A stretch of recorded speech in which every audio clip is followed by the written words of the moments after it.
Singing was always a source of joy, a way to feel connected to others, company when working, and a deep force of healing and balance for the human being. When we raise our voices in singing together, we deepen our connection with ourselves and with each other. Valborg Werbeck was born in northern Sweden in 1879. Singing was something she had always been able to do. In singing, she didn't know any difficulties, neither in the highest registers nor in the lowest ones. Singing was simply my element. I simply could not grasp how people could become hoarse or tired from singing.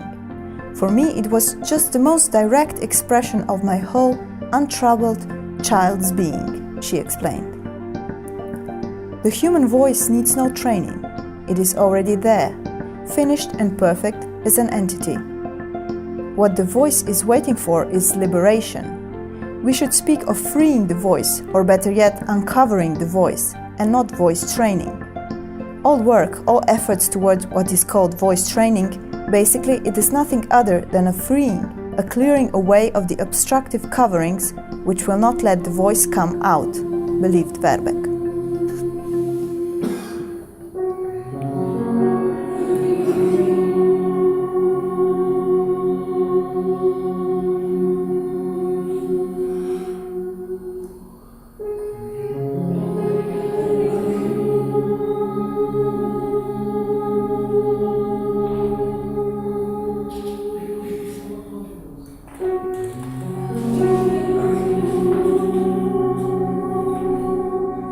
Hello and welcome to Healthier Lifestyle. Joining us today is Baldo Mikulic, a psychologist and a certified Werbeck Singing teacher and therapist. Mr. Baldo, welcome to the show. Thank you. In the beginning of the show, we heard something about Werbeck, about who she was. But could you explain to our viewers more in detail who she was and how it came about that she started to develop this method of singing, and she also created a school for uncovering the voice? Well, she was a very talented child. In the age of 15, she became a student of academy.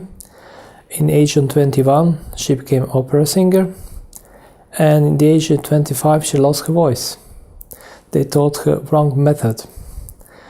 She tried to find out her way how to help herself, how to regain her voice, and she managed.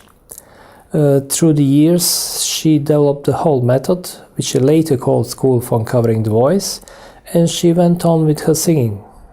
And she was very well known in her time, but on the highest of her career as an artist, she had just one longing: to stop singing but to create her own school. And in 1912, she met Rudolf Steiner, and they had close collaboration for 12 years. So he acknowledged that her way, that's really a way of today, way of singing, teaching. And after she went with growing her school. Later, the other people came, and now it's, let's say, one of the known ways of how to sing. And how would you describe it? Well, very simple. Everyone has voice and everyone can sing. But we don't sing only with our throat. We sing with the whole body. And all what we do in this method is to make an instrument from our body, so that voice can freely pass through. If voice can freely pass through, voice sounds well. If there's a lot of obstacles, voice cannot sound too well. And all we do is that we free these obstacles. So that would be like the major difference from other schools? Yeah, some other schools, they said we do voice training. But in fact, all work which is done in so-called voice training is nothing else but freeing these hindrances, which doesn't allow voice to pass freely through the body. When one learns to lead the voice, that really voice can pass through, it's much easier to sing. One doesn't need to make big effort. So what kind of people come to these trainings, workshops? Is it singers, or is it also people who consider themselves as really not able to sing or untalented? I would say both. Those who want to improve their singing. Some of them really think that they have no talent at all, because while they were small children, someone told them that they have no talent, they cannot sing, they have no voice, and so on, and they grew up with it. And on the courses we just try to break up this illusion and make them see that they have voice, they can sing. Because if a person can normally speak, has everything what one needs to sing. So basically in every one of us there is a hidden singer waiting to come out. Of course, I don't say that everyone can become opera singer, but everyone can sing nicely in tune, can have nice voice timbre and so on. That's not a problem. Like we all write, we all read. We are not all writers, but we are able to write, so we are able to sing. But on the workshop, can there be beginners and singers in the same group? Can be singers and beginners in the same group, of course. Beginners have much more to do, because some exercises that we do are not only for once or twice. Some exercises are very deep, and in fact they work on our body, they work on our soul. Through the life we collect a lot of experience, good and bad experience. Most of us didn't work through this experience, and they lay hidden. So through certain exercise they wake up, and this is process of cleaning. So to say, when this troubles, so to say, which we had in life are gone, voice is more free. So then when someone comes to a workshop like that, they learn techniques that they are repeatedly doing on their own later in life. Because we're always getting some stuff, and that's the aim. One should do it often enough. In fact, to learn to sing, it takes years. It's never ever only work with the voice. It's always work with the whole person. We all have certain fears. When one sings, learns to face these fears. It's part of the story. So basically, while releasing all this negative stuff, we discover our true voice. Our voice really changes? Yes. Well, I would say voice does not change. Voice just becomes what it is. But probably we did not we didn't know our voice because we didn't use it. We didn't know how to use. We did not discover the whole capacity of the voice.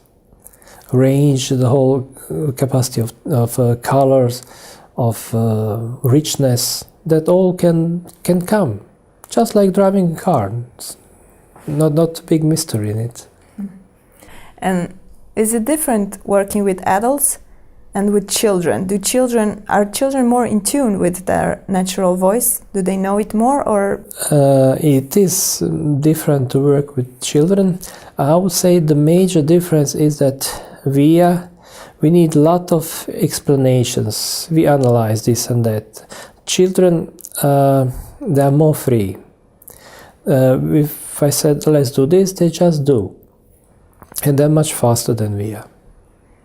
Much faster. So they do not make life more complicated, as we used to do.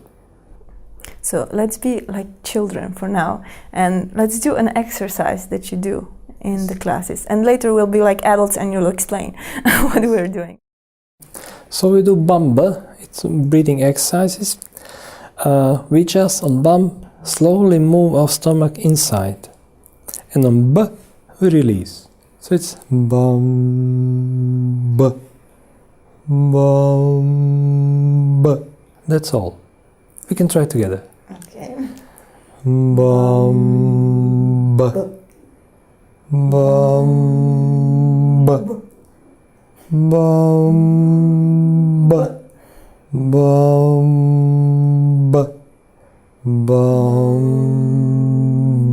Once again. Bum b, bum, ba, bum, ba, bum, ba, bum, ba. Can you tell me, when did you breathe? I was trying to not to think about breathing, but I was thinking about breathing all the time. So When did you breathe in? I was breathing in just before releasing the sound of bum. Bum. I was trying to breathe, to put out the sound and breathe in at the same time, basically. So bum before bum. Yeah. Was it enough air? No. No. I mean, it felt weird. Well, so these muscles are not so flexible. When one does the exercise, they become stronger, but at the same time they become more flexible. So on the end, one should feel, after this B, the stomach came here. So flexible they should become. Physical change, nothing. Just after this B, one should have one big feeling of looseness. That stomach is, let's say, here. Okay, I'll work on it at home. Yeah. Thank you. Welcome. How we do deal with breathing. Just as during the everyday life, we don't think about breathing in, neither breathing out. It works by itself. Same should be in singing. Singing is just normal process, nothing special. We all are able to sing, and we should not lift our breathing on the conscious level. Should stay where it is, in subconscious. And we do the exercise in a way that we don't think about breathing. Body does the work, and we don't need to think how much air I take, should I take more, is it enough? It's enough.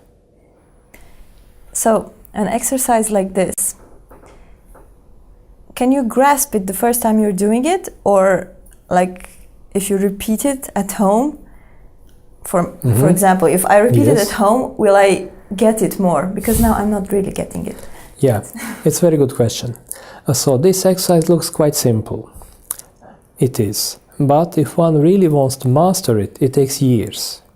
Not because one does not understand what to do, but we sing with the whole body. And these belly muscles, they should be free. But they cannot be free if our jaw is not free. If our jaw is not loose enough. And jaw is not free if tongue is not free. Usually, one of the biggest problems in singing is tongue and jaw. They are far too stiff. If they are stiff, our belly is also stiff. So one works with the other. When we do with bamba, it's never only this part of the body. It always is the whole body.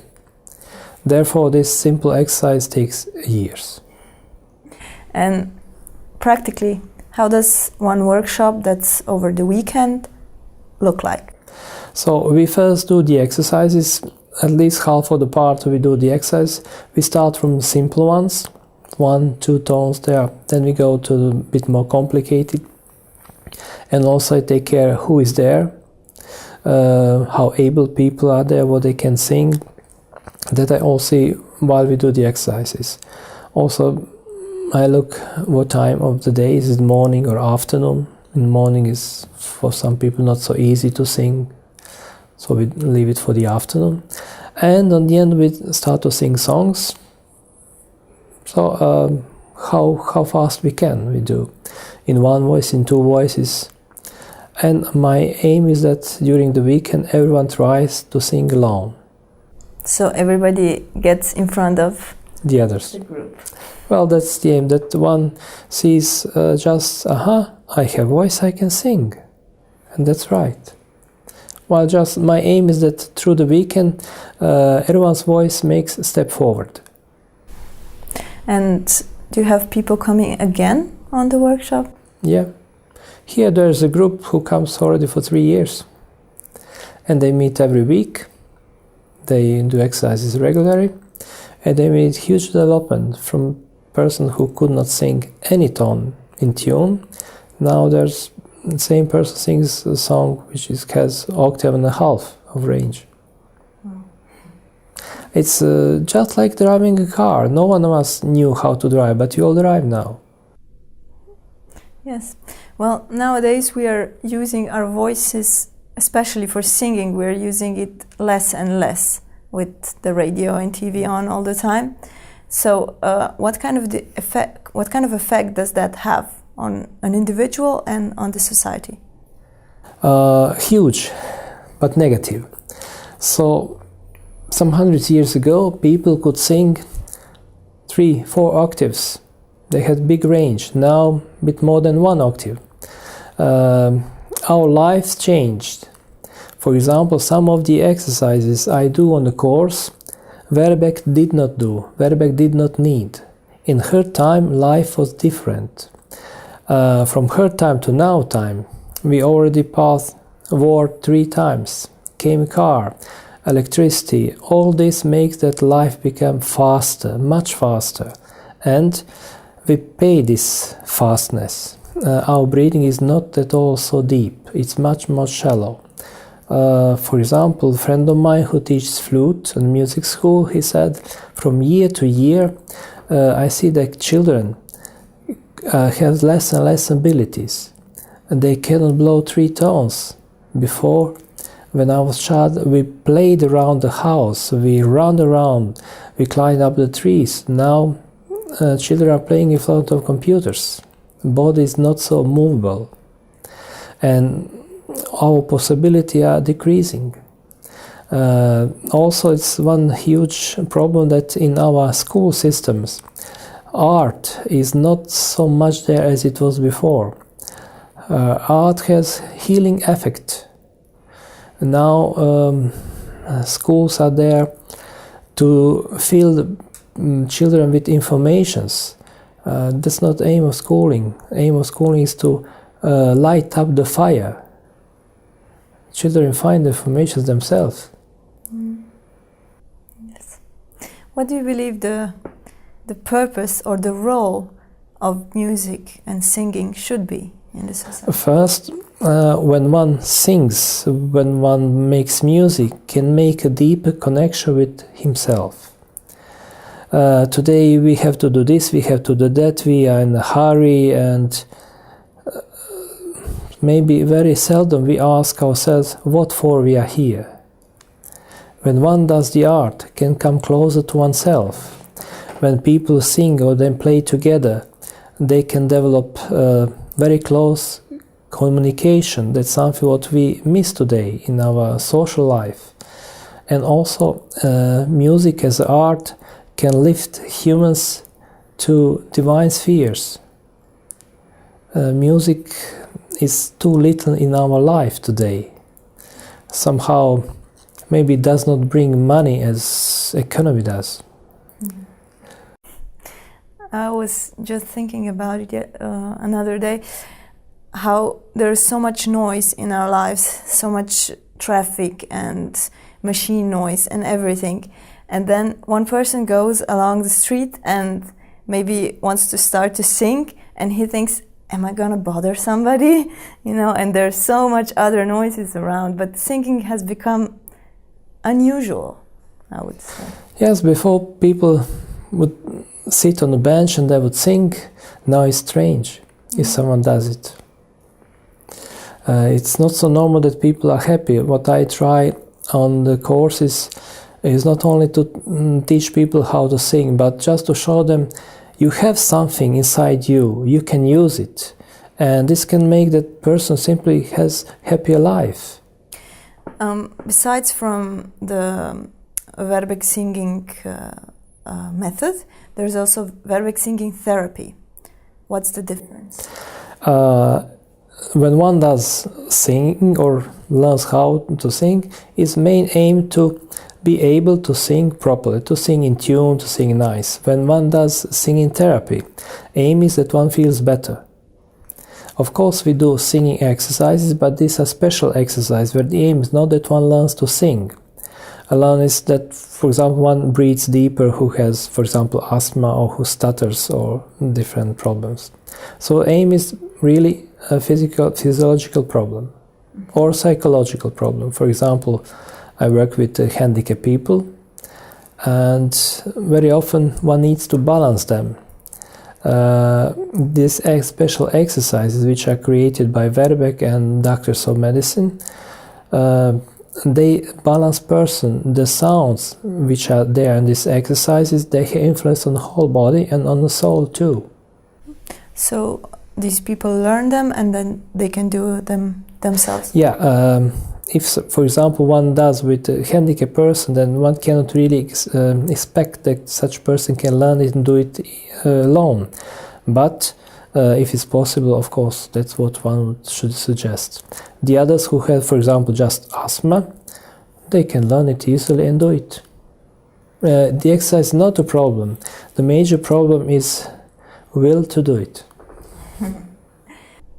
Is this sort of method, I mean, not the therapeutical, but the singing method, is it also used maybe in Steiner's schools, Waldorf schools?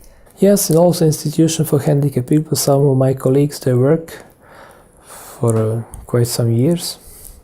Actually, between Second World War and First World War, Werbeck also worked in such institutions, and she spent a good part of her life there. For concluding, what would you say are the main benefits for someone to come to learn how to free their voice?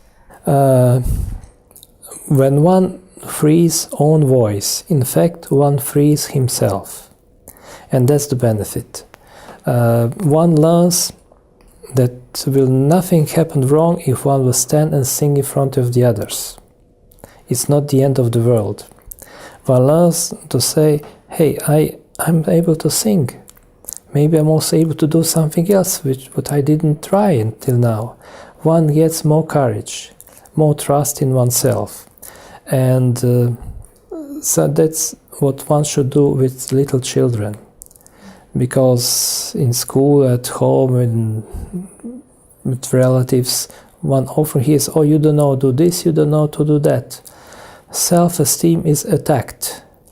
If one would learn children to sing in a proper way, they will have confidence for their life. That's great, how to put it, a great invitation to people. But it's one doesn't need to be a child. One can learn with 50 years. Often come people to me who said, when I was a small boy in school, they told me that I don't know. Now I'm grown up, I have family, I want to see is it really true or not. And really in the beginning they're not able to sing, not a tone. After a while they're properly able to sing. I don't say they are able to sing everything, but songs they like, they're able to sing perfectly in tune. Well, Mr. Baldo, thank you very much for coming to the studio and sharing the knowledge about this type of singing. You're welcome. Ladies and gentlemen, I wish for you to free your voice and really sing as often as possible. Thank you for watching and goodbye.